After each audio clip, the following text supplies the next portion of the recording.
fact that Derrick Henry is going to miss no matter which way you slice it, whether you're super optimistic about the news of a potential 8-week recovery period with a Jones fracture in his foot for Derrick Henry in the first quarter against the Indianapolis Colts yesterday, or whether you're wildly pessimistic about the situation. There's no question that it matters, right? This is the thing about Derrick Henry, and I said this to Jason Martin as they were walking out of the studio, and I was literally walking in. I physically just got back from Indianapolis at 9:57 before the show started.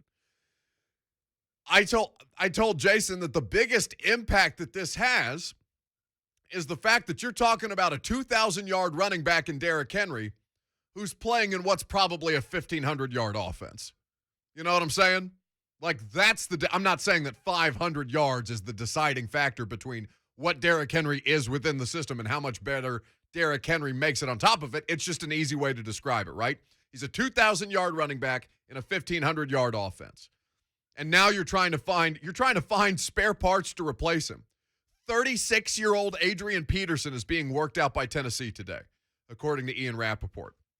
Now, Lucas had the numbers on Adrian Peterson, who has not played a snap of football this year, but who was last a Detroit Lion in the Rona season in 2020 and was like sneaky great. Yeah, he played in every game.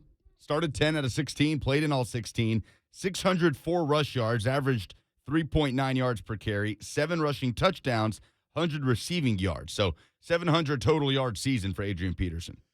Which is crazy to think about because, I mean, when you talk about Derrick Henry and what the precedent for a player like that is, you hear Adrian Peterson a lot. They're both superhuman. Now, this one just happens to be, you think, at the decline of their powers in Adrian Peterson, and that may not be the only workout that you see or the only trade rumor that you hear. But what I'll say to you, get Marlon Mack out of your mouth right now. Stop it. Stop it right now. The Colts wouldn't piss on you if you were on fire. Don't do it to yourselves. It's not worth getting hyped up about Marlon Mack because he's not coming to the Tennessee Titans, and neither is James Robinson because they both play in the AFC South. And the Jags and the Colts don't care how badly you feel about the fact that Derrick Henry's not playing football on Sunday night against the Los Angeles Rams. They don't care, even if it makes all the sense in the world objectively for those two to be on offer in some way, shape, or form. It's not happening. 615-737-1045. Let's get to some calls. RJ is up on 1045 The Zone. Buck. Yo. What's going on, man? I'm super excited. Big boy win. Exciting game, man. But I'm sad about my running back. He's down. But I'm going to tell you like this. All right? I'm glad it wasn't Tanny. It goes into my MVP talk. It's a moot point. He ain't going to win the MVP. But without Henry, putting together spare parts, as you said it, in the running back position, we're still going to make the playoffs, and we still could challenge for a Super Bowl.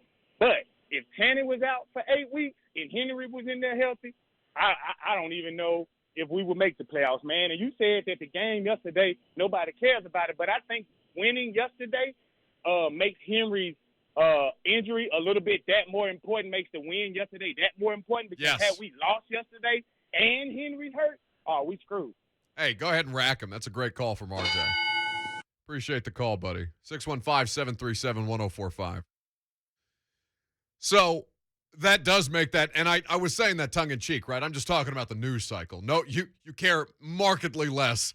You're shocked initially by the news that Derrick Henry is going to miss time. Then you start to process things. Then maybe you come back around and you talk about the game yesterday. And we will spend some time on that game yesterday because it's a fantastic game. It was so much fun to watch. It was I don't know what the hell they did.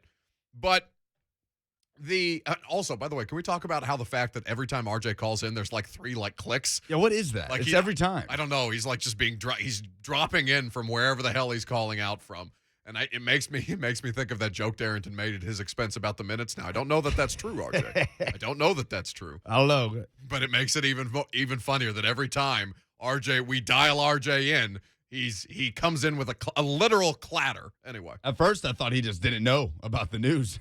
Big win yesterday. It's a great day for the Titans. You think we'll get one of those today? I got Will Compton making ivermectin Jones with jokes with Jones fractures. You think There's got to be that one person that's still so pumped about that win yesterday that has no idea and is just going to tune Were in. you and have- rooting for that? Because have the- you thought RJ didn't know about Derrick Henry when he started off talking about the Nobody told game. him. Somebody tell him. Lucas just whispers in my ear, oh, nobody told him. Like you're excited that I have to break the news to him that his running back may be done for the regular season. No, today is not an exciting day. Today is not an exciting day if you're a Titans fan, certainly. But the win against Indianapolis, a 3-game lead in the AFC South, it's critical because your season doesn't end if Derrick Henry's does, right? Your season is very much alive. You have a 98% chance to make the playoffs after beating the Colts yesterday. Colts aren't dead. Division isn't over. You have 3 games left, but 1 is against the Jags and 2 are against the Texans. So you're going to make the postseason unless, just the bottom falls out. Now, here's what I'll say, because RJ brought up Tannehill. I don't know that Tannehill. We'll see. It's too early to say anything about Tannehill, and obviously I'm not a medical doctor, so let me not speak out of turn. But the way that dude walked to the podium last night, I could not believe that he played in overtime of an NFL football game. And that is going to be a storyline to monitor all week long with the Titans because Ryan Tannehill, even in a limited capacity, his life's about to get a hell of a lot harder. And they do have other options, and they can find ways to have success on the ground. But you are without the threat of Derrick Henry for the foreseeable future. And now, big boy, that burden is on you. And I don't know, based on how he was moving yesterday, whether he is physically going to be able to handle the rigors of what is about to be asked of him. And this has been the best part of the Tannehill Titans experience, right? He was injury prone, quote unquote. In Miami, he comes to Tennessee, he's had 0 issues. And now on the same day that you lose Derrick Henry for the foreseeable future, Ryan Tannehill, I don't know what his status is going to be throughout the course of the week. And Mike Vrabel is going to speak to the media in an hour and a half from now. We'll carry that press conference right here on this show, and we'll make sure that you're up to date on the latest news regarding the Tennessee Titans and the loss of Derrick Henry. 615-737-1045. Tim is in Murfreesboro on 1045 The Zone. Hey, guys. First of all, thanks for taking my call. Obviously not great news this morning. I was one of those that thought the season was over immediately, but, upon review, it's definitely not over in a good position. Just quick question for y'all. I know I've heard Adrian Peterson, Todd Gurley, Trey Sermons from San Fran. So who do you think we should go after? Jerry McNichols is our guy right now. Just want to know who y'all think we should go after to attempt to replace Henry and go where we go from here. Thanks, guys. Hang up and listen. Hey, thanks for the call, Tim. So I haven't heard anything. I don't think I've seen any credible reporting other than just speculation about Todd Gurley. Who was the other one he said? He said Adrian Peterson. He said Todd Gurley, and he said another running back from San Francisco. He didn't say a name. Okay, very good. It's not Tevin Coleman because he's in New York right now. But that's right. He's a Hoosier alumni. As I wear my right.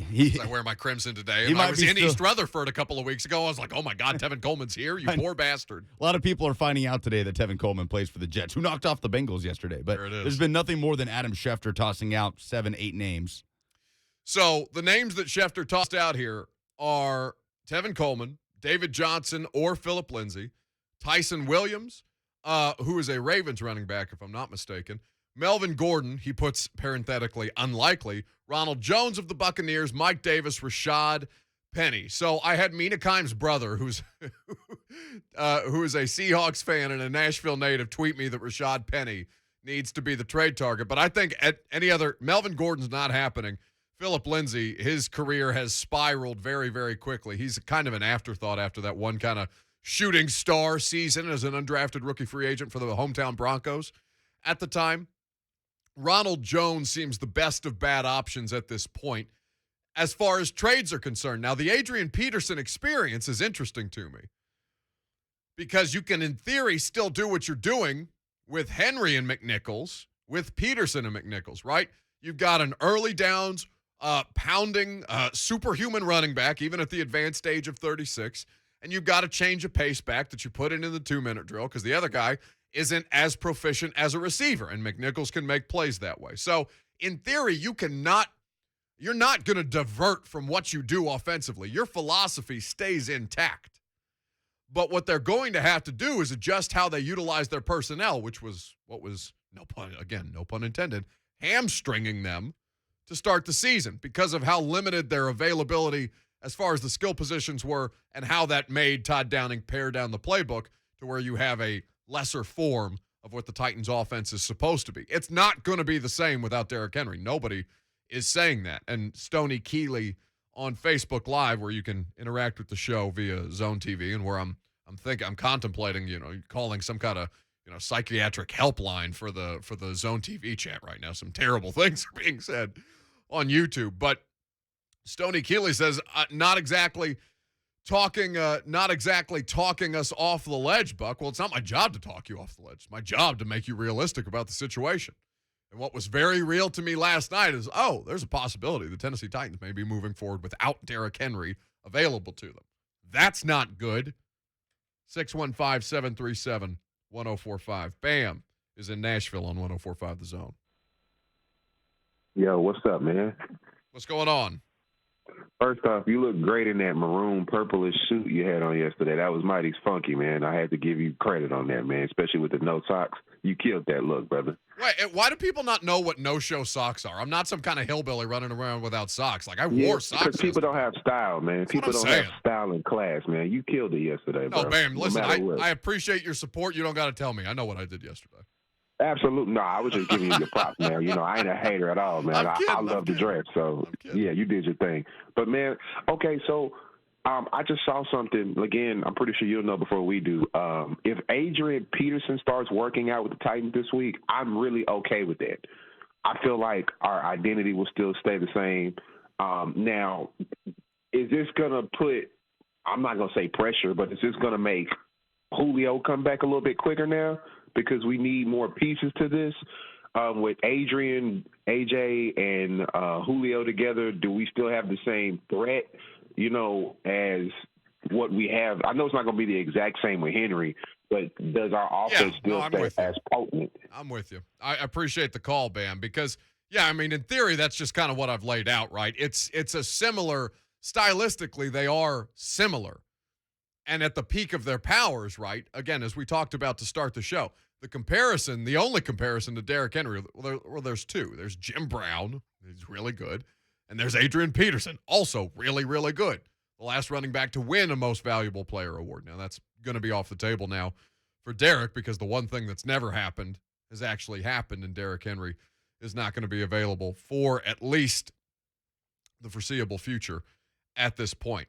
What I'll say to you is this, that, defenses are going to, if you have Adrian Peterson, defenses aren't going to respect you the same way, but there will be an increased urgency to get Julio Jones back and out there with more frequency.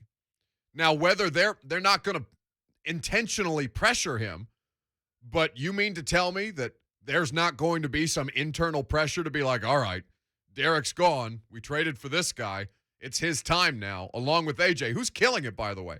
Ryan Tannehill and AJ Brown have been lights out in games where teams have really, really focused in and tried to not stop but slow Henry. Ryan Tannehill and AJ Brown have been tremendous working off one another. But now there is going to be a sense of urgency, a sense of pressure inside the building at St. Thomas Sports Park. All right, we need this thing to keep afloat, and this is our best chance to do so.